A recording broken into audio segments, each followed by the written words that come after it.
Underdog Fantasy is the fastest growing fantasy app and easiest place to play fantasy sports. Just jump on UnderdogFantasy.com or download the app, draft your team, and that's it. And if drafts aren't your thing, they also have a pick'em game where you can win 20 times your money in a single night. Use promo code RADIO, and Underdog will double your first deposit when you sign up with up to $100 in bonus cash. Deposit $100, get $100 free. That's promo code RADIO. Terms and conditions apply.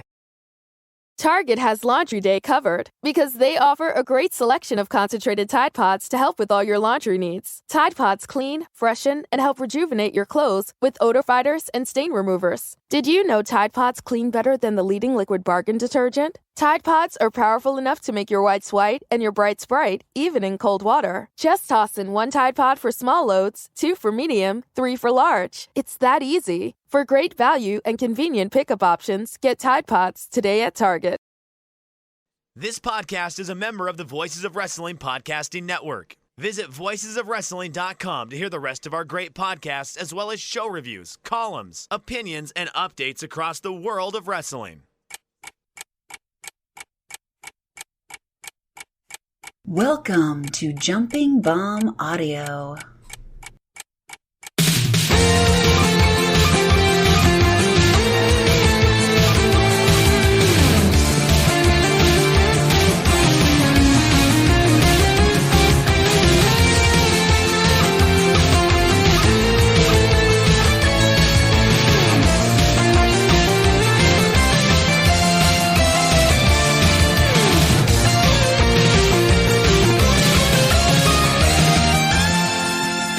Welcome back to Jumping Bomb Audio, the #1 podcast all about the world of Joshi Pro Wrestling. My name is Taylor, and I am joined, as always, by my wonderful co-host, Kelly. Kelly, what's up?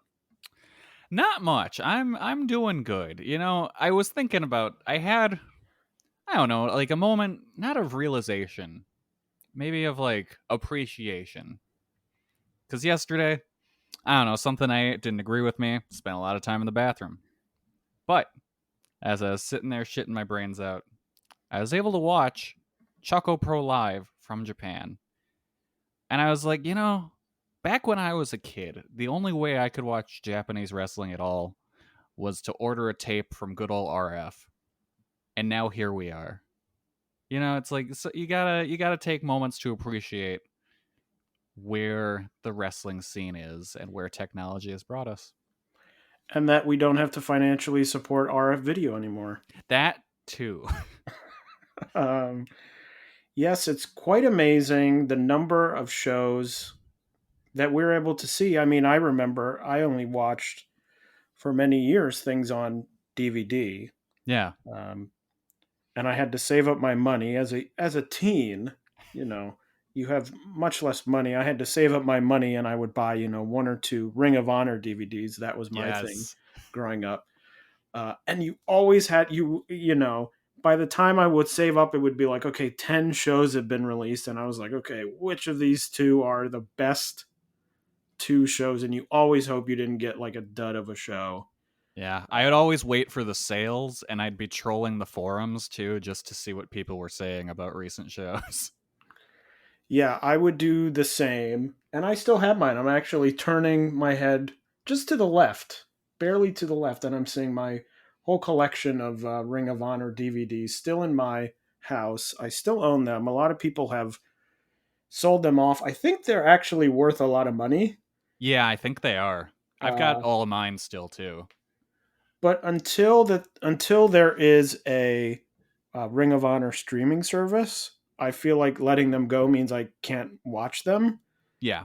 Of course, once there's a streaming service, that means they'll be worth much less money. So I think the goal would be to figure out right when they're about to get a streaming service and sell my DVDs like the month before. Yeah. It's like stocks, really. It's like stocks. And who doesn't love stocks?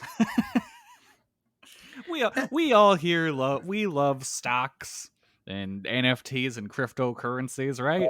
We can't get enough of it. Tell me more. Well, there was a great video put out by our good friend Mike Quackenbush. Tell me more about NFTs and cryptocurrency because I don't know anything about them because I don't want to know anything about them. Yeah, I don't get it. You okay? So you remember Pogs? Of course I remember Pogs. All right, now imagine a Pog, but it's digital and it's in your phone, and someone can email you and trick you into giving them your Pog. I'm not going to think about that. It's one of those things where as I get older, you get to the point where you're like, oh, is this a thing where I'm finally old that I don't understand this like young person's hip, cool thing? But I've realized with NFTs and cryptocurrency that no, I am correct that these are bad. Yeah, no, it's you can both not understand it and also not be not hip with this because it's not cool people getting into these. The one thing I understand about it is it stinks. And that's all I need to know. Yeah. Yeah. But anyway, we're here to talk about, not to talk about NFTs, not to talk about cryptocurrency, but Sorry, we're here Gabe. to talk about the world of Joshi Pro Wrestling. That's right. And before we hop in, we of course got to do our plugs.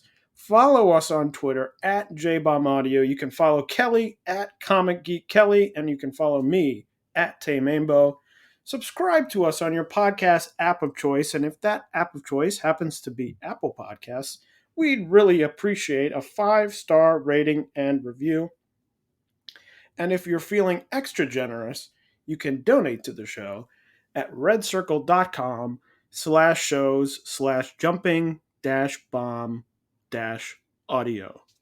But let's get into it, diving in to a show that just recently happened, just yesterday, Stardom's Flashing Champions 2022 at Oda City General Gymnasium in front of 1,871 fans. Kelly, what did you think about the show overall? I thought it was all right. It wasn't like top level, like everything is a banger show, but like by and large, everything was good at the very least, I think.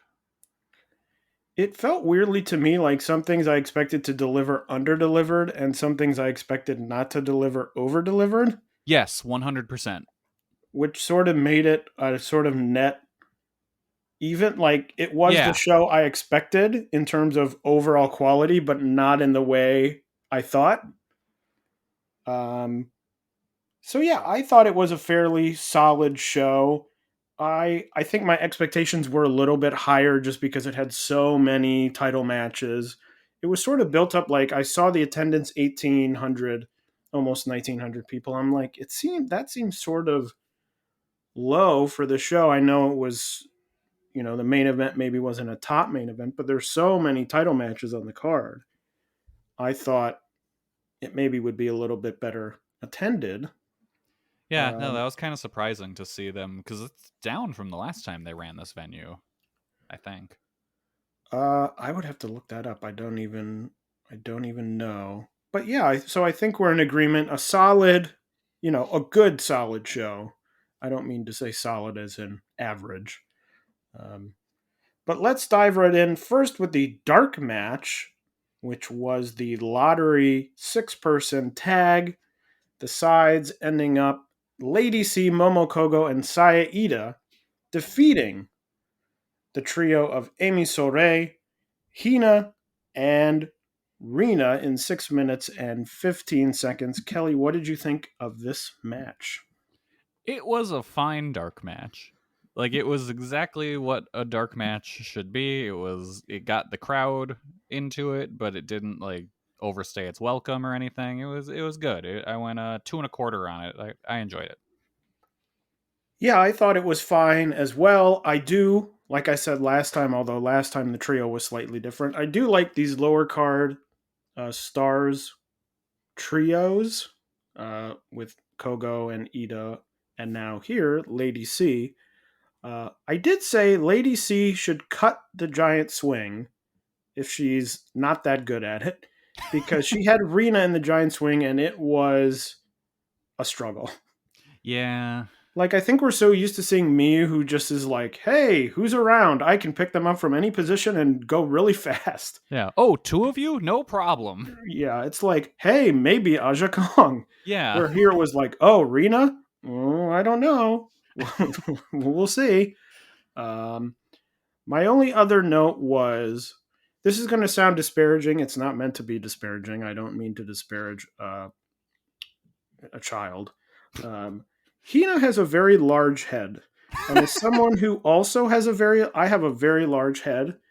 I just noticed that and I was like, wow, I guess I hadn't noticed it before. I don't know if it was a camera shot or something, but as a fellow person with a large head, have to give a shout out to Hina.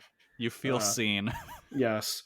I'm a person who pretty much, if I walk in a store and they're like, oh, here's hats, I either have to get the largest size hat or none of the hats fit me. So yes, I don't know, but maybe it was just the camera. Maybe she doesn't have a huge head. Maybe she has a normal size head and it was just a weird camera angle. But anyway, that's the thing I was thinking about during the match, but I thought it was a fine dark match. Yeah. The next match was the first title match, the first official match on the show, and the first title match for the Future of Stardom title. The champion Hana retaining her title over Ruaka in 5 minutes and 30 seconds. Kelly, what did you think of this match? Hana dispatching your favorite, Ruaka. There is still some justice in this fallen world that Hana came away the champion. Like, the match wasn't very good, but like I don't care. Ruaka lost. That's all that matters. And then Tomoko Inaba came out to make a challenge at the end, and that was really cool too. So I'm looking forward to that match. Yeah, I thought the match was fine. Natsuko Tora continues to sort of be a growing threat at ringside, is what I wrote in my notes. Both in terms of what she's doing during these matches and also in that I feel like she's closer to coming back. And no offense, feel like Stardom hasn't missed her that much. Nah. It is strange though, because she feels like she left or didn't leave, got injured at a time when, Oedo Tai was, I think we can say, doing terribly. She was sort of the leader of this group this group that sort of had become much less popular. She gets injured. They have the switch of Starlight Kid and Momo, and it feels like she's coming back to a very different group and maybe a group that she doesn't fit in that well with, unless they want her to be sort of a lost post, bottom of the, totem pole type of person. I just think, I don't know, maybe she comes back and they have some story about her trying to be the leader, but it feels like in-ring wise, personality wise, she sort of already was a step behind, and now she's been out for a while when people have taken a step forward, and now so she feels sort of 2 steps behind. Yeah. To me. So it'll be interesting, she's sort of kept in the spotlight by arguing with the commentary team on all of these big shows. But we'll see. It will be interesting. She's someone that just doesn't quite feel like she fits in much anymore. But who knows? Maybe she doesn't commit fully to her act. It's so weird. Like, if you're gonna be the bargain basement Ozaki-gun, like, just go for it more, I guess. I don't know. Which also, I thought of that during the 60th anniversary Joshi show at Korakuen, where she was out there for the main event, which was essentially an Osaki-gun main event. And I was like, Natsuko, this is how you do what you're trying to do. This is like the example that you're not quite getting that you should try and do when you come back. So we'll see. I know a lot of people like Natsuko Tora. I am not among them. But we'll see. Who knows? Maybe she was out for a while and she's gotten a lot better in ring and something will click and she'll come back and be great. I don't know. That's possible. Yeah. It's also, I wrote a note, it is funny the moves that get the name of the move that one person does, like sticks. Like everyone always calling it the famouser. Yeah. Which is so weird to me because it feels like not a popular enough thing as the famouser for everyone to call it that. Yeah, it's very strange that that's what it's just been called forever now. But just a funny wrestling thing. But yes, other than that, I thought the match was fine. I was happy to see Hana win. Inaba coming out at the end is exciting. But I think Hana now, as we talked about last show, either she has the record or she's tied with the record, I think, now, officially. But if she beats Inaba, then she'll be in the clear. She'll be the most successful future of Stardom title holder in the history of the promotion. Nice. I think she'll win. I hope she's been on a great run with this title. I hope she gets that distinction. The next match was a 6-person tag match between the teams of the Cosmic Angels and Prominence, with Prominence, the team Akane Fujita, Mochi Natsumi, and Suzu Suzuki defeating the Cosmic Angels team of Mina Shirakawa, Unagi Sayaka, and Waka Tsukiyama in 10 minutes and 56 seconds. I'll give you one guess. Who took the pinfall? Death taxes, Waka takes the fall. I thought that this match was good, sort of a solid lower card tag. The people who you would expect would be good in it were good. The people who maybe you would expect less from, you got less from. I think that Unagi, we haven't even talked about that Unagi showed up in Gambare. Oh, yeah, that's recently. right. Has shown up in Gambare, obviously was in Diana. They have the feud with Colors and Cosmic Angels. I think that she is maybe, with all of this stuff going on, the most compelling character in Stardom. That is what I put in my notes. I think that she has far passed Mina Shirakawa. Not really an in-ring talent. I think they're both good in-ring workers, but just someone who has that sort of extra bit of something. Yeah. That makes me want to watch them. And I've been really enjoying her whatever the hell's going on with Great Okan as well. Yeah, there's always something going on with someone. But I thought this match, I thought it was solid. Eventually, one of these matches has to be a hardcore match, right? You'd think. You sure would think. We'll talk about the main event in a little bit, but it feels like I keep seeing these Prominence matches, and I'm like, when are we going to get the thing that sort of defines what Prominence is? Yeah. Because I'm like, yeah, these are fine, but are we just going to keep rolling out sort of 6-person tags with Prominence? Okay. They're winning, they're losing, it's all sort of even. I hope for a Suzu Unagi singles match, because I think that would be really good. But I hope that one of these matches ends up being hardcore. I know a lot of the Stardom fan base does not like the hardcore matches, but I do. So I want to see one. It's honestly why I'm hoping that the eventual Suzu Julia singles match is on a Prominence show, so they can just go nuts and not have to worry about that kind of stuff. But overall, I liked this match quite a bit. Waka took a hell of a beating, but she looked great here. I thought this was maybe the best performance she's had in her career so far. I thought it was really good. Loved the intensity that both teams brought. And I hope for more. A Suzu Unagi singles match would be awesome. I went 3.5 on this. The next match was our second title match of the evening, as the champion Azumi retained her title, defeating Tekla in 7 minutes and 21 seconds. My first thought, unrelated to this match, is that Tekla now looks like Tina Majorino.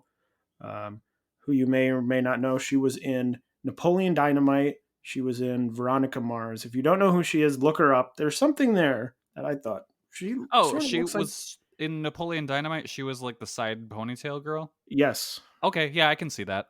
she was Deb, the girl with the side ponytail. Yeah, I Anyway, can it was see just that. something like she came out and I was sort of like, huh. I've never noticed that. Totally unrelated to the match, which I thought was really good. I thought it was a really good match. Although in the middle I said, I guess I am somewhat of a hypocrite because I feel like these high speed matches are a lot of the same. And I often bust the main event matches that I'm like, oh, they're all the same.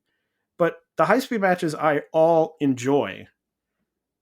This one, it wasn't my like the best high speed match out of all, especially from the sort of Azumi Starlight Kid recent times, but I still thought it was really good. I went 3 3/4, verging on 4 stars. I thought both of them had really good aggression in the match. You know, it was only 7 minutes, but they went out, they really got after it. Obviously, it was quickly paced, as all of these matches are. So I thought it was really good. Momokogo came out afterwards. So that will be an interesting match. But Kelly, what did you think of it? I'm exactly where you are on this match. I went 3 3/4 as well. One thing I really liked at the beginning of the match was Thekla just throwing like wild kicks. That's just like looked like she was just gonna break Azumi in half with him if she actually landed with him. Like I thought that was it. That was interesting. That's something you don't really see a lot with someone just going for these insane looking kicks just to kick off the match. And then I also enjoyed when Thekla did the hey, I'm hanging out in the ropes thing, that Izumi didn't try and dive through the ropes like everyone else does and instead just yanked her off him. It's like, yeah, that's what everyone should do. Why am I just going to dive through these like an idiot? But yeah, I like this a lot, but yeah, like you said, not like the top level of the high speed stuff. So, good match. Still very good. The cage match guy gave it a 7.47, which I think is almost exactly lined up with us because that's 3.75, right? Yeah, I think Yes, so. 3.74, something like that. So fairly close, a pretty good consensus there, and a solid sort of the first match as we headed our way. You know, the first few matches sort of felt like, okay, we're opening, and now this felt like, okay, we're moving towards the higher peaks of this card. The next match, another title match, the SWA Undisputed World Women's title match. Mayu Iwatani defeating Fukigen Death in 4 minutes and 59 seconds. Kelly, what did you think of this match? I thought it was fun. There wasn't a ton to it, but easy win for Mayu. I went 3 stars. I don't know where Mayu goes from here with this title. Maybe she goes through the forbidden door. Maybe. Yeah, I thought it was a solid match. You know, it was only 4 minutes and 59 seconds, so it was short. I sort of started like they were doing the entrances, and I was like, I don't know how excited I am to see like another Fukigen Death match because I feel like the gimmick is established now, and I've seen it a lot. You know, the smoking, the newspaper. I was like, okay, it'll be like this again. And then I thought, weirdly, I wrote the second half of the match, which I think is the last 2 minutes of the match. I actually thought was really good. Fukigen Death had a really good German suplex sort of reversal of Mayu that I thought looked really cool. I thought they sort of picked up the pace, and there was sort of that tease of Kaori, you know, that the capability of Kaori to do these sort of cool things and work really hard in the ring.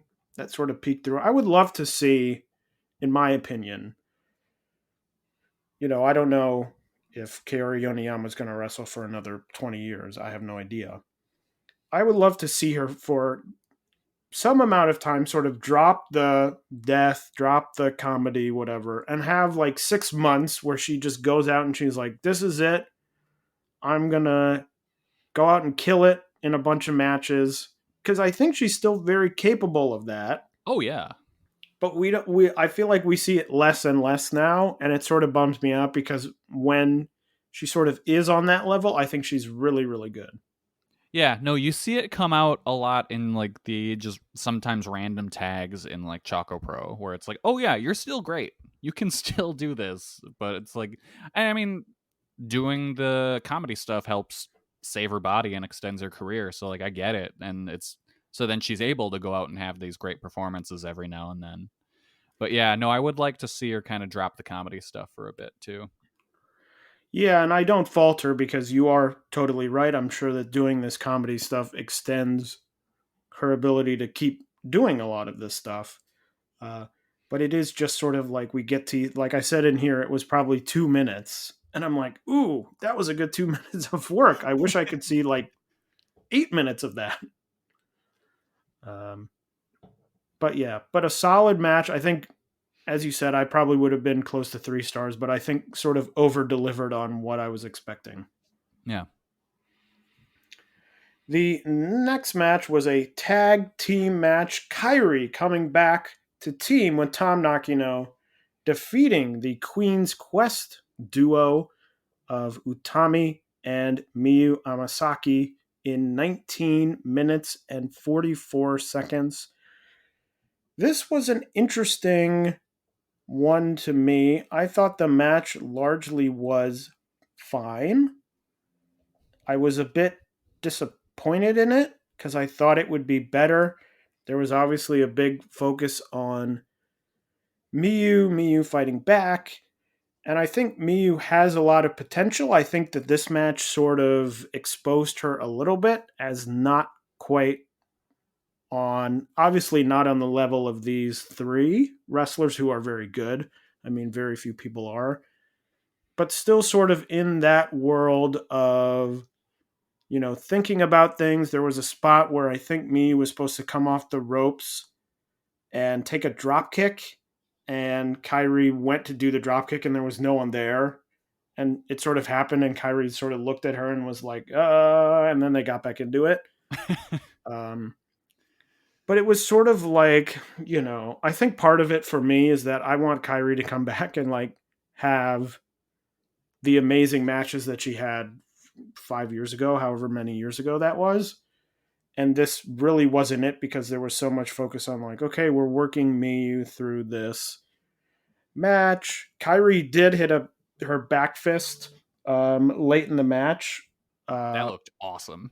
It looked awesome and it sounded really good because Yeah. it was like, boom. And I was like, oh, that's great. And I was like, I want more of that.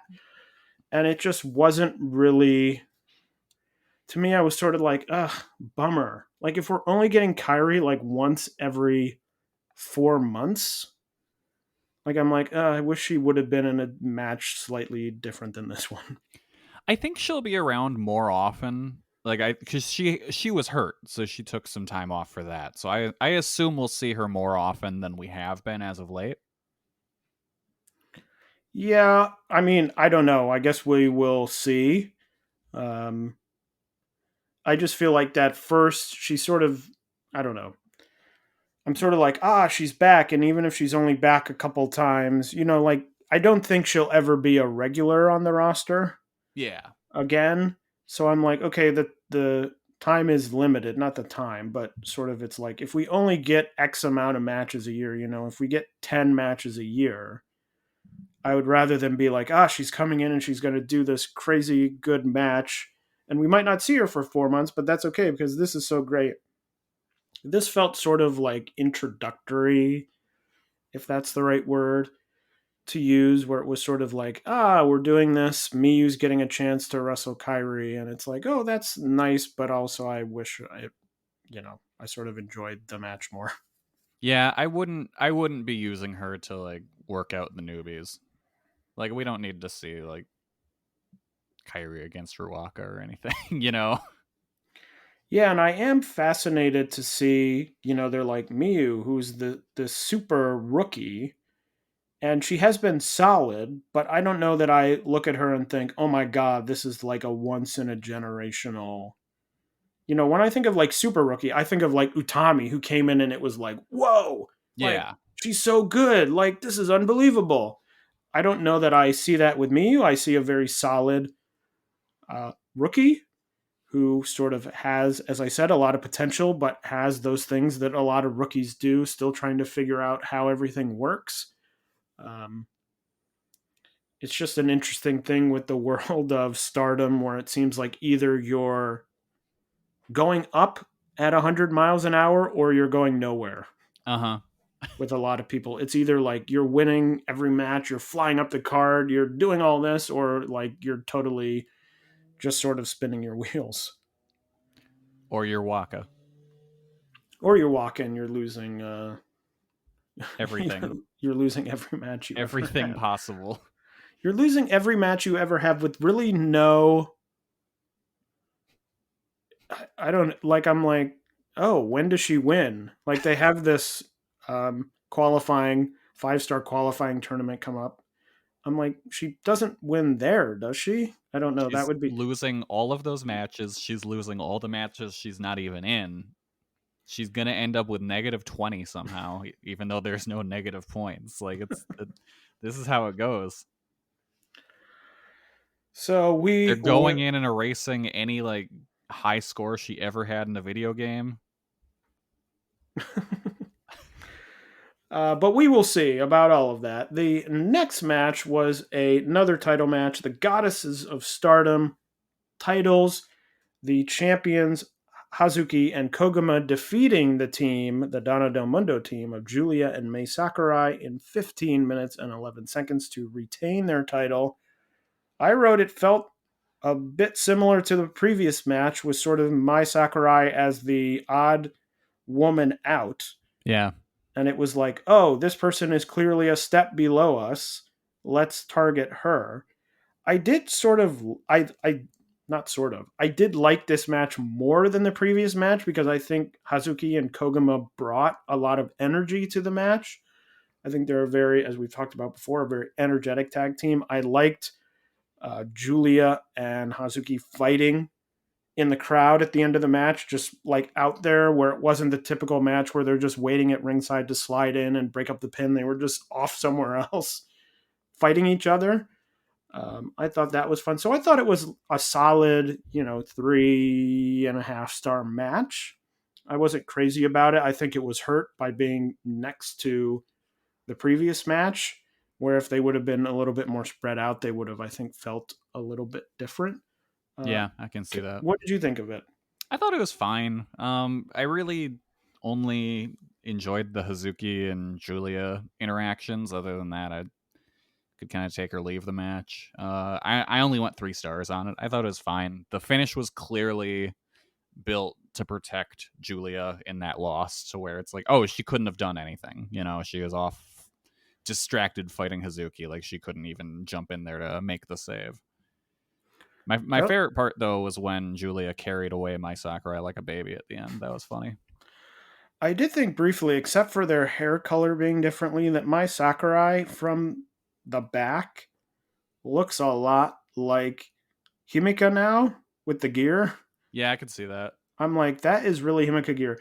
People in Stardom love wearing the color red. They sure do. They love it. It must be Rossi's favorite color or something. It's something, but I'm like, so many people in this company are in red. Yeah. I mean, we've had all red title matches before, but I just looked at Mai Sakurai. I was like, wow, the gear looks awfully like Himika's gear. It didn't hit me until watching this match and seeing like the lower thirds they do for each wrestler, that Mai Sakurai is the oldest person in Donna Del Mundo, I think. Like, that's kind of wild. I think you're right. Unless, how old is Natsupoi? I don't even know. Oh, Natsupoi might be a little older. I'm not sure. But yeah, it's like, because Mai was born in 1990. So it's yeah. Kind of just where it's like the least experienced of the group is actually the oldest of the group is odd, to be honest. Yeah, I mean, I guess it makes sense that they look similar because they're both in Donna Del Mundo, but I don't. I still think Mai Sakurai is like a weird hanger on in this group, Yeah. especially because it's like Donna Del Mundo split apart, and God's Eye essentially has Suri, um, Mirai, Amy Sore, sometimes, Konami. So that's four people. And Donna Del Mundo has Julia, Himika, Micah, Natsupoi, Mai Sakurai. But it's like, even without Mai, they would still have four people. Yeah. It would be like four. I don't know. It just seems weird. I know a lot of people have started, there's been some talk that, oh, she's getting a lot better. I think she's better than she was when she started because I thought, especially those first two matches, I remember talking about them on this podcast that they were fairly terrible. Yeah. So she has gotten better in that sense. I think she's improved from actively bad to average. Yeah, I just think she's fine. Like, I didn't watch her in this match thinking, oh, she's a hindrance to the quality of it, but I wasn't sitting there going, oh, this is a great worker in there. Especially with Hazuki and Koguma, who have had so many good matches. And as I said, bring a lot of energy. It feels easier to, work with them and have a good match. And I thought this one was, just fine. And obviously Julia is Julia, who's very good. Yeah. So, yeah. And I looked it up. Natsupoi is only 26, so she is the oldest of them. Which I don't know if it's worth putting in the effort they do in what's essentially a 32-year-old rookie. Although they put it in with Unagi, and isn't Unagi, I guess, 30 or something? Yeah, I guess.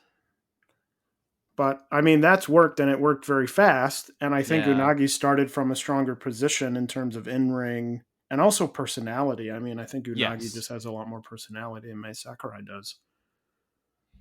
Yeah, no, with Unagi, I feel like you see it right away when you're watching her wrestle. But like with Mai, it's just she's there. Like she's a warm body, and that's about it.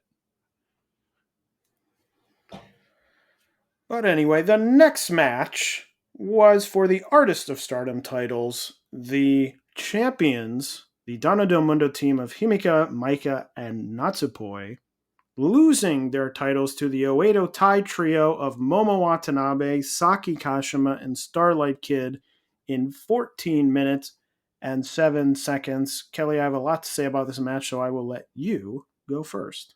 All right. I liked this a lot. I thought it was super fun. They went like a mile a minute. I loved the closing stretch with Saki and Natsupoi. I thought Saki was really good here. Like, I know I've been critical of her in the past, but I thought she more than held up her end of things here and was really good. I went 4 stars on this. I was really, really happy with it. So what do you think? Well, I was even higher than you were. Oh. I love this match. I went 4.5 stars. Wow. I thought it was really good. I thought it was really fast paced. I thought the moves were great. There was a thing that clicked with me in the match is that I think Stardom, the in-ring work, I think I enjoy it the most, and I think it's the best when it reminds me a little bit of Dragon Gate. Yes. I think there's the sort of faction stuff, unit stuff, group stuff, whatever you want to call it, that's very similar. But I think it's so good when it's like we're going to have a lot of people in and we're going in, out, and we're doing crazy moves. I mean, Natsupoi killing Saki with the drop kick against the bottom rope. Saki rolling out of the way or bending out of the way of the Doomsday device later in the match, which I thought was really great. I thought it was just fast-paced, crazy moves, unpredictable. I think I totally agree with you, and I think Saki is a great third member of sort of a trio champion, as they are now, Artists of Stardom title holders, because she's someone who can realistically, they have set up that she can win with this pinfall. She can win by pinfall. She can roll you up, but she also can lose. You know, she's the clear number 3 in the group. So they have someone who can lose. I think that was really good. But I thought everyone worked really, really hard. And I just thought it was great. Yeah, no, this was awesome. I I was really impressed by this. I guess I'll spoil and say this was easily my match of the night. Nice. I just thought it was really good. I wish they would sort of, the Artists of Stardom titles have on these big shows sort of disappeared a little bit. They don't defend them that No. much. And I really liked it as a change of pace, even though it was, a faster pace. It breaks up a little bit of the singles match. There were 2 singles matches after this, but I just thought it was really good. I wish they would do more. Now I think they have a really good, Starlight Kid, Momo, Saki, a great team that you can throw a lot of people against. So I hope that they get more of these matches on these big cards, and I hope they essentially do what they did here. Yeah. Yeah, no, this was good. I think for the next big show, we're not going to get that probably because Starlight Kid and Momo came out to challenge after both of the next 2 matches. Yes. We probably won't, but a boy can hope. Yep. What can you say? The semi-main event was for the Wonder of Stardom title. Saya Kamatani, the champion, defeating Mirai in 25 minutes and 1 second. So almost exactly 25 minutes. This was a very interesting match for me. I think, first of all, sort of, if you think of the times of COVID as a sort of bell curve, there was the time when it first hit and there were no people at the shows or people couldn't cheer. And it was like, oh, this is like horrible. There's no cheering. It's so quiet. Then there was time people sort of got used to it. It sort of became the new normal. It was like, okay, this sort of is what it is. That's sort of the upward trajectory. Now I feel like we're on the downward trajectory and we're so close. There's these tweets that Japan is now allowing cheering at sporting, in certain sections in sporting events. And I feel like we're so close to having cheering back that now all of a sudden the silence and the clapping have now begun to stick in my head again. Where I'm like, oh no, now I'm noticing it again. I mean, there was a moment when Mirai was in the crab. Sai had her in a crab. She's like, she's selling. The arena was dead silent, except for someone, I would assume someone in God's Eye, maybe Amy Soray, pounding on the mat for like 2 minutes straight with no break. It was just like bonk, bonk, bonk, bonk, bonk, bonk, bonk, bonk, bonk. And I was like, what is that? I was like, oh God, like it's back again. This is really bothering me. So it was just weird. Like that sort of hung over the whole match for me was this thing where I was like, oh, there's a lot of clapping going on that I'm like, I just want people to cheer. We're almost there. But anyway, that's sort of taking that out of the match.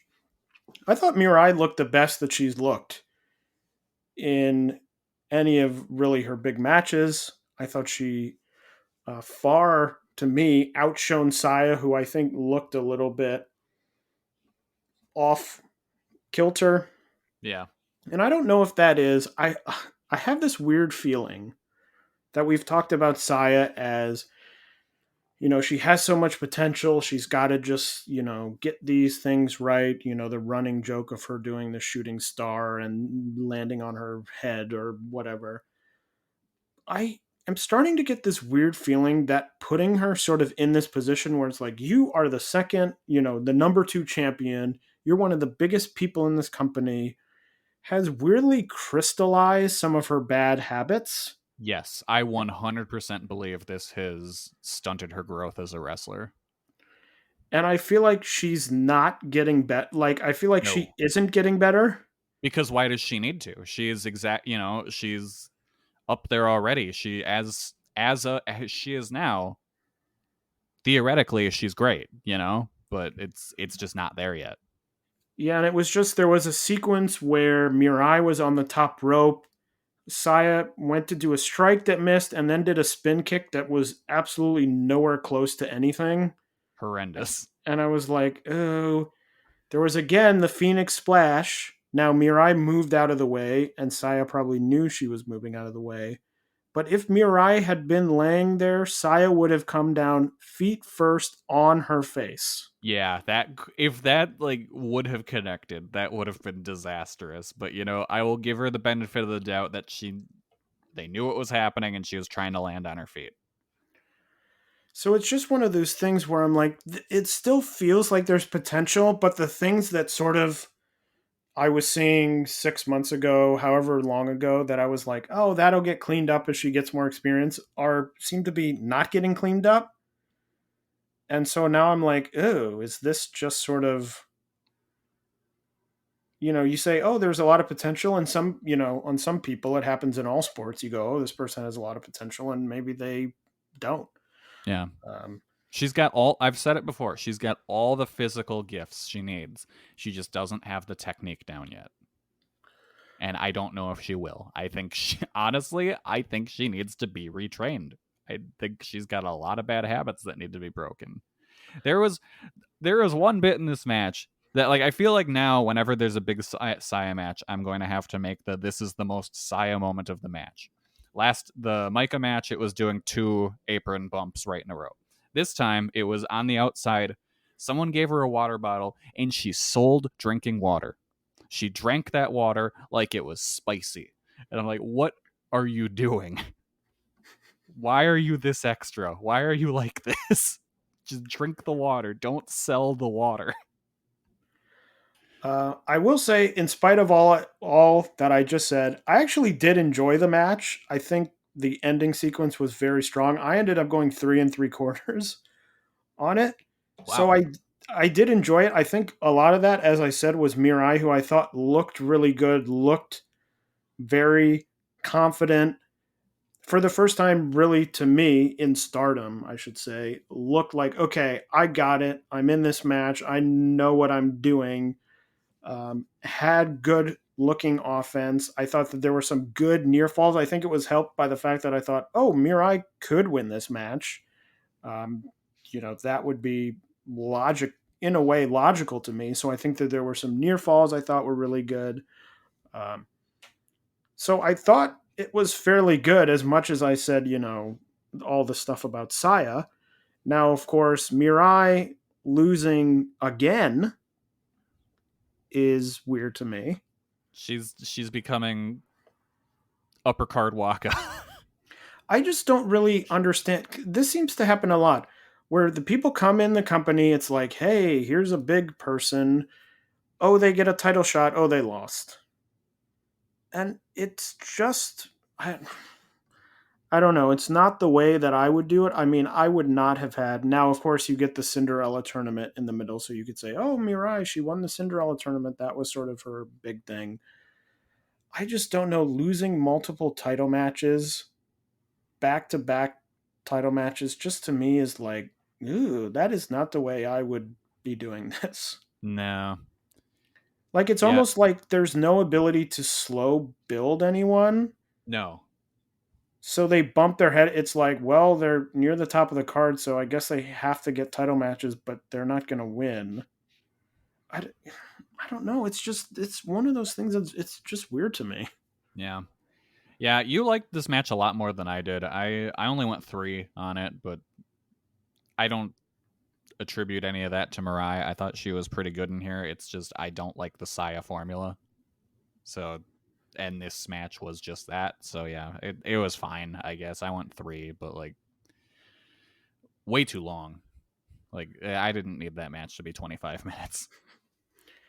And then Starlight Kid, as Kelly mentioned before, came out afterwards. So that will be an interesting. She should win. It's another interesting one. You know, it is possible she could win. Full stop. She should win. Like I don't. Saya, what is this? Her 6th successful defense? Like I don't put the belt on Starlight Kid. It does feel weirdly to me like maybe I'm just overestimating Starlight Kid because I really like Starlight Kid and I think she's done very well in this new heel role. Like, I would almost rather see her challenging for the World of Stardom title. Just because to me, I feel like they've sort of established the Wonder as like the get someone over title in a Yeah. way. But at And the it same feels to me time, like she's already over. true, but I don't see her winning the world title. Like I don't. I could very well see her win the Wonder title. Yeah. I mean, I think it is another interesting match. I think they have done well. As I said, this Mirai match was to me up in the air. I think the Starlight Kid match will be up in the air for me. So I think they've done a lot better job of doing less choreographing with this title where it's like, oh, we just need someone, you'll challenge, you won't win, but it's you. They're getting more matches where I'm like, oh, it could be this person. So that's good. We'll see. I mean, I would like Starlight Kid to win just because I think Starlight Kid is, as I've said many times on this podcast before, very talented, and I think that she would have a good run with the title. Mm-hmm. Underdog Fantasy is the fastest growing fantasy app and easiest place to play fantasy sports. Just jump on UnderdogFantasy.com or download the app, draft your team, and that's it. And if drafts aren't your thing, they also have a pick'em game where you can win 20 times your money in a single night. Use promo code RADIO, and Underdog will double your first deposit when you sign up with up to $100 in bonus cash. Deposit $100, get $100 free. That's promo code RADIO. Terms and conditions apply. Target has Laundry Day covered because they offer a great selection of concentrated Tide Pods to help with all your laundry needs. Tide Pods clean, freshen, and help rejuvenate your clothes with odor fighters and stain removers. Did you know Tide Pods clean better than the leading liquid bargain detergent? Tide Pods are powerful enough to make your whites white and your brights bright, even in cold water. Just toss in 1 Tide Pod for small loads, 2 for medium, 3 for large. It's that easy. For great value and convenient pickup options, get Tide Pods today at Target. The main event was the World of Stardom title match. The champion Shuri defeating Risa Sera by TKO in 14 minutes and 29 seconds. Kelly, I'm fascinated to hear. I don't know at all what you thought of this match. I'm fascinated to know what you thought. I've never given a more disappointed 4.25 star rating in my life. I really, really wanted this to be like a match of the year caliber match, and it just wasn't. And I don't put that blame on either Siri or Risa Sera. I put it on the match format. I was way into it being a match can only be won by knockout or submission. And I feel like that's not what we got, but it kind of was at the same time. Like, the referee chose to really selectively enforce the rules. Like, sometimes you could be DQ'd, sometimes you couldn't. Sometimes he was like, hey, you can't use this kendo stick. Other times he was like, all right, fine, whatever. Sometimes you can't use closed fists. Sometimes you can. Like, there was no rhyme or reason to what was okay and what wasn't. There was no, like, he had to take a ref bump before we could get into, like, the weapons stuff. And if this match was made to be knockout or submission, and it wasn't made to have, like, plunder stuff involved, why wasn't it just UWF rules then? You know? Like, this was clearly made so that Risa Sera could lean into the hardcore stuff, but it seemed like they forgot that along the way, and the only people that remembered it were the wrestlers, and the referee actively, and I guess Rossi, in terms of storytelling, worked against that. So it was weird. It was a weird match that I didn't entirely like, but I also did like a lot, and I'm very conflicted on how I feel about it. I wrote that it was a weird match for me. I was lower than you were. I was probably like 3.5, 3.75, maybe. It felt to me like the summation of the match was it either needed to be much crazier or it needed to be much less crazy. Yeah, it didn't know what it wanted to be. Like, I don't Like get it. It was like, we have one kendo stick in the match, and there was that fight outside the ring with Prominence and Mirai coming out and, knocking everyone over with the shoulder tackle. And then it just seemed like, and then it was like, kendo stick, things are about to get wild. And then Daichi would come in and be like, no, you can't use the kendo stick. And it was like, okay, he gets rid of the kendo stick. And then the kendo stick comes back. Yeah, it didn't make any sense. Like, just, I don't understand what they were trying to do here. So, yeah, I was probably 3.5. I thought it would be a match for you, Kelly, because your least favorite ref got... that was great. That was probably where a good half a star came from, because he got hit good. That was awesome. I loved that. More of that. Like, this felt sort of like the opportunity to be like, hey, we're going to have a prominence. You know, maybe you don't do a death match. You don't go all that way. But it's like, why not do more? It just feels weird to be like, it was a match with one kendo stick in it. And this is why I want Julia and Suzu to be at a prominence show. And I did like the story of Syuri sort of overcoming this whole group, you know, that is against her. I did like that story. And like I said, I mean, you liked it, actually. It seems like I'm more positive on the match, but you gave it a better star rating than I did. I did. There's a lot about it that I liked, but there was a lot about it that I just thought held the match back from what it could have been. Like, and what was up with the finish? Like, I'm pretty sure Sarah was passed out and the referee was supposed to call it, and he just wasn't. And then they were like, fuck it, throw in a towel, I guess. Because, like, why was he not checking her hand? Why did he throw up a timeout symbol at the timekeeper's table? Like, oh, yeah, that was weird. What the fuck is he doing? Like, legitimately, the worst referee in all of wrestling besides, like, the old lucha refs that are 90 years old. Like, maybe. I don't know. Like, it really felt like prominence was just like, the match is supposed to be over. Throw in the towel, I guess. Well, because he's not calling this. And it's weird because mostly throw in the towel stuff, which I'm not crazy about. I don't hate it. But it feels like most of the time throwing in the towel is, for example, you know, someone's fighting, they're in something and they're like, no, I'm not going to give up. You know, they're still trying to fight back, but maybe it's like, oh, for the better, you know, we know better, we're going to throw in the towel. Yeah. In this one, it felt like, oh, she's lost. Yeah, it felt like referee negligence is what it felt like. Like, she lost. Oh, let's make sure to throw in the towel to make sure he knows. Yeah.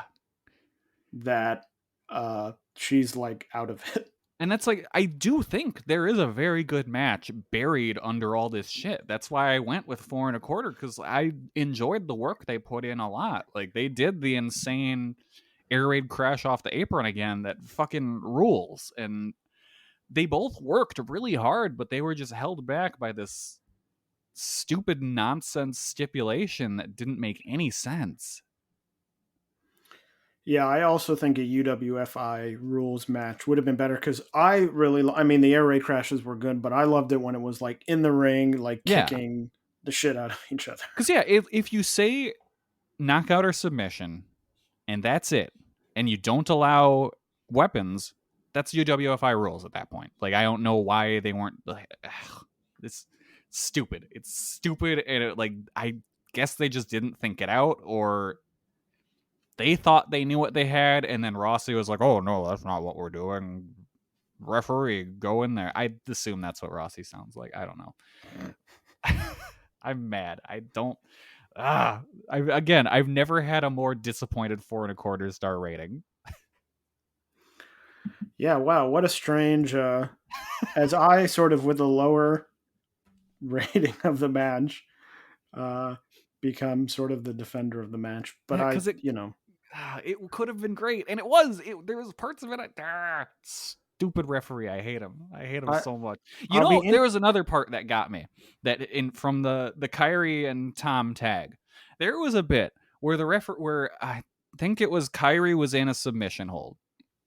She's trying to reach for the ropes, but she's heading into her corner. So effectively, Tom could have tagged. Tom was in the corner. The referee fucking gets in between the two of them. Like, in what logic is there? Like, you're actively hampering her potentially tagging out to end the submission. Like, legit, just the worst in the business. I don't think he understands wrestling at all. I think he's legit just awful, and it's a detriment to the product. And that was another installment of the segment Kelly Disses Daichi. Daichi fucking sucks. Wow. Well, anyway. Makes Ruaka look like fucking Bryan Danielson of women's wrestling. Oh, Jesus. This is such a weird end to this recap of the show that we generally liked. I liked the match. I just hate one person in particular that was involved in the match, and it's neither of the wrestlers. One of us went over 4 stars or near 4 stars on all 3 of the last matches. And yet, if you listen to only the last 5 minutes, you would think that this is like our least favorite show of the year. Anyway, there's a lot more to talk about. And actually, Kelly, coming up, I will ask you an interesting question because your 4.25 rating on that match makes me intrigued to know the answer to something coming up. But anyway, okay, that's in the future. What else happened in the last 2 weeks of Joshi? Stardom had some house shows. Oz had a small show on the 22nd. Tokyo Joshi, just today, as we record this on May 29th, had a show that saw the debut of Riho in a singles match against Yuki Aino. I haven't watched that, Kelly. I don't think you've watched that yet. No, I didn't have the chance to. I really want to watch that show. It's a fun lineup. It aired at sort of they sort of changed their airing schedule, so it aired at a bizarre time for us Americans. But yeah, Riho debuted, and there were 5 one-on-one matches between the younger and older classes. So some interesting singles matches there. Speaking of Tokyo Joshi, Kelly, I know you watched the match. I watched the match. Miyu Yamashita in Prestige Wrestling taking on Masha Slamovich last night. We both watched the match. I would say a solid match, hindered by the fact that the ringside mic was turned almost all the way off. The ringside mic was so weird because it would come in every now and then, and it made the crowd cheers sound like they were piped in and fake. It was very strange. I am a big proponent of, or I think, if I cannot hear what's happening in the ring, it's almost like, well, it's over for me. Like, especially with Miyu, where you're like, she's going to be kicking, turn the ring mic on. Yeah. Because, yeah, those kicks you couldn't hear at all. Yeah, they were like, ooh, brutal kick, and you could hear people clapping, and you're like, couldn't hear anything. That match is on IWTV if you want to check it out. I know today, I don't know what time the show even is the Miyu Maki match in Prestige. I think it's airing live on IWTV. Sorry, I don't have any more information. I didn't think to look it up before the show. Oh, and I did watch the Maki Ito versus Mia her name Yim? is, thank you, Mia Yim match that was on that same show. I watched that right before we started recording, and that was good. That was a fun match.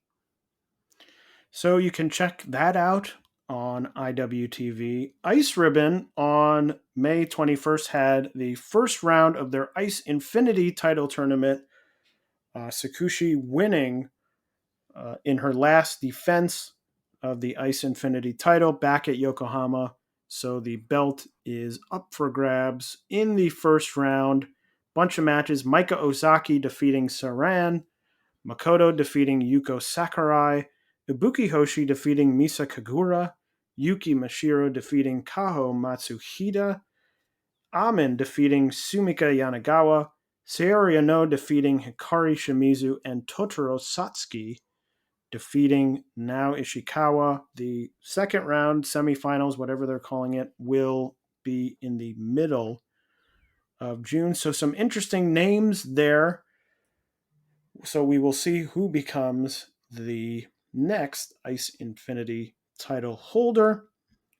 Wave had a number of shows with Catch the Wave matches on them. I have not caught up with that yet, but I'm planning on doing so. They had shows on the 18th, the 22nd, and today on May 29th. Kelly, what has been happening in ChocoPro? All right, we got a bunch of ChocoPro stuff. So we got 229. That was on May 21st. Best Bros, Mei Suruga and Balianaki defeated Yuna Mizumori and Kaori Yoneyama. Very fast-paced main event. I liked it a lot. I went 3.5 stars on it. On ChocoPro 230, which was on the 22nd, Chon Shiryu beat Sayaka Obihiro and Balianaki in a triple threat match. Some really cool spots that took advantage of that stipulation. Went 3.25 on it. And then in the main event of that show, Yuna Mizumori and Tokiko Kirihara defeated Chie Koshikawa and Mei Suruga. This was really good. I went 4 stars on it. I'm kind of starting to change my mind on Kirihara. Like, when she's serious, she's actually getting pretty good. Just stay away from the comedy stuff, which we will see later. But and Chie takes the fall again here. I really do think they're leading up to something with her involving losing all these times. ChocoPro 231 from the 28th was a one-match show with just the boys, but it was still very fun and worth checking out. Aki and Mao from DDT defeated Masa Takanashi and Chon Shiryu. And then on the 29th, which was, well, today, was ChocoPro 232, the season finale. It was a Best Bros tag gauntlet where they had 5 different 10-minute time limit tag matches. The first was Best Bros defeating Chon Shiryu and Sayuri. Really good, like the chemistry those teams have. Next, they went to a 10-minute time limit draw against Yuna Mizumori and Swasiti Kamen. Then they defeated Antonio Honda and Tokiko Kirihara. That was the bad Kirihara with a lot of Antonio Honda comedy stuff. So it was pretty much exactly what you'd expect it to be. They went to a 10-minute time limit draw against Masa Takanashi and the award winner himself, Hoshi Tango. I like that a lot. The interactions between Mei and Hoshi Tango were a lot of fun. And then in the final match of the gauntlet, Chie Koshikawa and Shin Suzuki, of all people, defeated Best Bros. The exhaustion finally caught up with them, and Suzuki pinned Aki with a really awkward-looking roll-up. Best Bros came away really disappointed in their loss, especially because this was like their birthday celebration. But yeah, worth checking out. It was a fun show. And then the May 4th anniversary show happened, but that hasn't aired yet, so we'll cover it another time. There were 2 other shows that both Kelly and I watched. The first was the first NOMADS show. That is the group of freelancers. An interesting show. Kelly, what did you think of the first NOMADS show? I liked it a lot. I thought it was a really fun show. I really hope we get more of these because this was a good collection of wrestlers and a lot of kind of a good variety to the matches too. Like I was really happy with it. Yeah, I enjoyed it too. Was happy to see Natsu wrestle again. Yes. Even though it was just in an exhibition match at the beginning against Miyuki Takase. Happy to see Kaho Kobayashi back again. She is jacked. Yes. She really is. I also love the pull apart between Asuka and Sariano after their match in the awesome. semi-main. That was great. I hope that they do a singles match at a future upcoming show or do something with that because I think that would be very cool. And then I really enjoyed the main event, Miyuki Takase and Ryo Mizunami defeating Maya Yukihi and Rina Yamashita. Thought it was overall a really fun show. Mm-hmm. And then we also watched the Hana Kimura Memorial Bagus show. Kelly, my one question, which I alluded to earlier, in the main event, Shuri defeating Asuka. Which did you like more, the Shuri Risa Sera match or the Shuri Asuka match? Oh, the Shuri Asuka match for sure. I went 4 3/4 on this one. Yeah, I thought it was a really great match. I was not quite as high as you, but I really enjoyed it. I was 4 1/4. Yeah, I love it. It felt like the kind of house style Stardom main event, but with the speed turned up. So I thought it was great. I really hope we get a rematch between these two. I think the whole show was pretty fun, but I think that is by far the thing. If you're low on time, that would be the one thing to check out. Had the appearance by some Stardom people, had the exhibition match between Jungle Kiona and Kyoko Kimura, which was really fun. That was cool.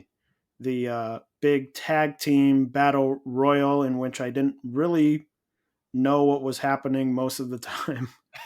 They were very nicely, came on in English, explained the rules, which I understood, but it was just like pandemonium of so many people that I was like, oh, there's a lot happening. Aja Kong was there, of course. You had the Sakura Hirota tribute to Hana Kimura, as usual. So an overall fun show, but the main event definitely worth seeking out, finding, and watching. Kelly, I know that you also watched some other shows that featured Joshi matches. I did. So on the DDT show from May 22nd, you had a hardcore match with the Prominence team of Suzu Suzuki and Akane Fujita defeating the cousins of some 37 Kamina team members, with Carousel Shun and Elizabeth Toy wrestling there. The Prominence team picks up the win in a pretty fun hardcore match. After the match, Suzu told Carousel Shun to have her cousin meet her for a singles match. So I'm hoping that they get to have a crazy ass, almost death match, because I think those two would probably be awesome at that. And then in the main event, you had no, actually no, it wasn't the main event. I think it was the semi-main. The KOD tag titles, Mao and Asuka defeated the CDK team of Chris Brooks and Masahiro Takanashi to become the new tag champs. This match was awesome. Asuka looked really great here. Really super fast-paced match. I wasn't expecting Mao and Asuka to pick up the win at all, so that was a huge surprise. I liked this a lot. It was 4.25 for me. Definitely worth checking out. And then Gleet had some Joshi matches on the G Pro Wrestling version 25 show on the 18th. Dash Chisako defeated Michiko Miyagi. This was awesome. I know last episode I said I don't think Miyagi was very good, but she's stepped up here big time. Dash was awesome as always. These two beat the hell out of each other. It took 3 double foot stomps from the top and a frog splash for Dash to put Miyagi away. So it's definitely worth a watch. Probably, unless I'm forgetting something major, this is the best women's match that Gleet has had yet. I went 4 stars on it. And then also on G Pro Wrestling version 26 on the 22nd, Madeline defeated Michiko Miyagi. The match wasn't really anything special, but it looked like they were wrestling on the hardest ring imaginable. Like, there was no give on anything, and it all looked like it sucked. Like, I felt real bad for them when they were taking body slams on the mat, because it just looked like the floor. Like, I don't know what ring they were renting for this show or what, but it looked like it sucked. But yeah, that's all I got for non-Joshi Joshi. And that is everything for the last 2 weeks of Joshi. So what is coming up in the next 2 weeks? First of all, in Stardom, the 5-star qualifying league will be kicking off on June 4th. The first 3 matches, Hina versus Ruaka, Waka Tsukiyama versus Rina, and Emi Sourei versus Miyu Amasaki. The very next day, June 5th, Stardom is at Korakuen Hall. That show features the Cosmic Angels versus Colors. Loser joins the other unit match, as well as 4 more 5-star Grand Prix qualifying league matches. Miyu Amasaki against Momo Kogo, Emi Sourei versus Rina, Mai Sakurai versus Hina, and Saya Ida versus Ruaka. And then on the 11th and the 12th of June, Stardom has 2 shows on back-to-back days at Eden Osaka Arena number 2. The first show is headlined by a tag title match, Koguma and Hazuki defending their titles against Saki Kashima and Fukigen Death. That show has 2 qualifying league matches, Lady C against Saida and Momokogo against Waka Tsukiyama.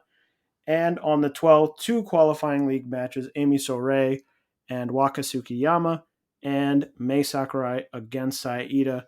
That show is main evented by an elimination tag match. SEAdLINNNG has a show coming up on June 10th. The only match announced so far, Arisa Nakajima and Riko Kaiju going up against Saki and Riko Kawahara. Tokyo Joshi has a show coming up on June 4th, but the biggest show of their next 2 weeks is they will be taking part in the CyberFight Festival. They have 4 matches on the card. The first, a dark match, one of 3 dark matches on the card. It is the Tokyo Joshi Pro Wrestling provided 10-woman tag match. Hyper Misao, Yuki Aino, Raku, Palm Harajuku, and Haruna Neko will take on Nao Kakuta, Mihiro Kiryu, Moka Miyamoto, Ariso Endo, and Kaya Torabami. Then the second official match on the card will be a Tokyo Joshi Pro Wrestling provided 6-woman tag match. Miyu Yamashita, Maki Ito, and Juria Nagano, a good team there, taking on Hikari Noa, Suzume, and Yuki Arai. So that should be a good match. The 4th match on the card will be a Princess of Princess title next challenger decision 4-way match. Rika Tatsumi, Mizuki, Yuki Kamifuku, and Miyu Watanabe. And the semi-main of the show will be the Princess of Princess title match, the champion Shoko Nakajima defending against former champion Yuka Sakazaki. That is the semi-main event of the show. Yumika Hoda will also be appearing in an intergender match. But Kelly, give your predictions. Who do you think wins the number 1 contender 4-way match? And who do you think emerges from the CyberFight Festival as the Princess of Princess champion? Okay, I think it makes the most sense to work backwards and talk about who we think is going to win the title match first, and then kind of figure out the challenger from there. I think Yuka's going to win. I don't know why. I don't have any strong feelings on either way on this match, but I feel like maybe since it's in a big spot, they'll want to do a title change here. And Nakajima's reign isn't really that great. So, I don't know. Put the belt on Yuka. Why not? Go back to Old Faithful. So I think Yuka wins. So who goes to challenge her next? I don't think it's Mizuki, because you've done that match. And I feel like the next time Mizuki challenges, she's going to win. And I don't think she's going to win here. Miyu, I don't think they're ready for yet. Or I don't think she's ready for it fully yet. I could see Kamiyu winning. Like, I could see her being a first title defense. So that one, she's potential. And I think Tatsumi is also a potential winner, too. Because that's a pretty solid match for a first title defense with Yuka versus Rika, depending on what building they're going to try and put that in. So I think it's either Rika or Yuki winning that match. But for sure, I think Yuka's winning the Princess of Princess title. Well, I'm going to predict that Shoko retains the title, and I think Rika Tatsumi is going to win the number 1 contender match. I'm going chalk, because if Tokyo Joshi has taught me anything, yeah, it's safe.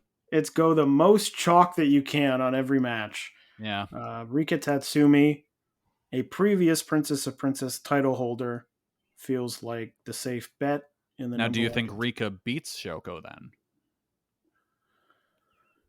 No. No? Okay. I'm like, I don't know. I still don't understand the point of this Shoko title reign. So you might as well have her beat people who have already held the title, I guess. I don't know. Now I'm in the mode of prove me wrong. Like, Tokyo Joshi proved me wrong. And until they prove me wrong, I'm just going to keep guessing the chalk picks. That's fair. So we'll see what happens. But a lot of matches on that show, I believe, with the 3 dark matches. I believe there's 14 matches on the show. Gambare, Tokyo Joshi, DDT, and Noah. So check that out. It will be probably a very long show, but probably also a very good show, if last year is any indication. Wave continues their Catch the Wave tournament. They have 2 shows on June 1st in the kicking block. Nagisa Nozaki against Hanako Nakamori. In the strong arm block, Yu against Ayame Sasamura. In the comical block, Kaori Yoneyama against Miyako Matsumoto. And 2 future block matches, Suzu Suzuki against Chie Ozora and Riko Kawahara against Haruka Umasaki.